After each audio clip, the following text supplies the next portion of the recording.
في هذا الفيديو راح افرجيكم الدروز او الدرزية الباطنية بدون تقية على العلن، يعني هاي معتقداتهم وهذا دينهم وهاي حقيقتهم بلا تقية.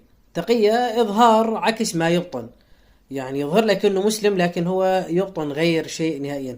فهذا الدرزي هو اصدق واحد فيهم مع الهجرة ايضا صادق، ما استعملوا التقية من البداية، اعلنوا موقفهم، هذا موقفهم كامل. علما ان الدروز كما قلنا لا يضعون بيضا بسلة واحدة، بيضة القبان يكونوا معها. فهذا الدرزي هو اصدق درزي من بيناتهم. شوفوا الدرزي بلا تقية طبعا، يتطاول على الذات الالهية لا اله الا الله، يتطاول على ائمة مساجد وعلى ائمة مساجدنا وعلى الدين الإسلامي ككل، ويتطاول على أهلنا في حوران، أهل درعا والقنيطرة والريف، يعني الريف أو المنطقة الجنوبية من سوريا سهل حوران. نشي جرمانة ومقاصفها. خلونا نتفرج الفيديو مع بعض. ولا حوارني يا كلاب، مع احترامي للشرفاء، أتتطاولون على أعراضنا؟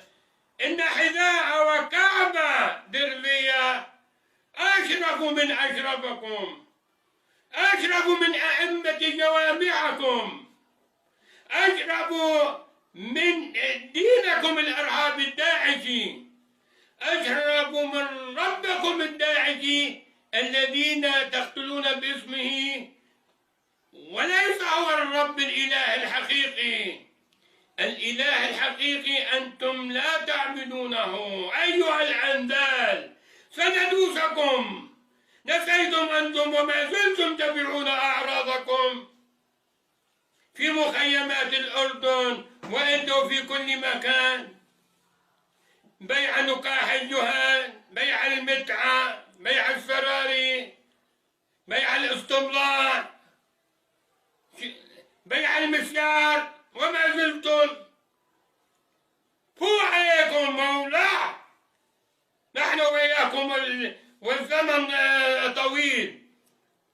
سندوس على رقابكم وسنحمي الشرطة،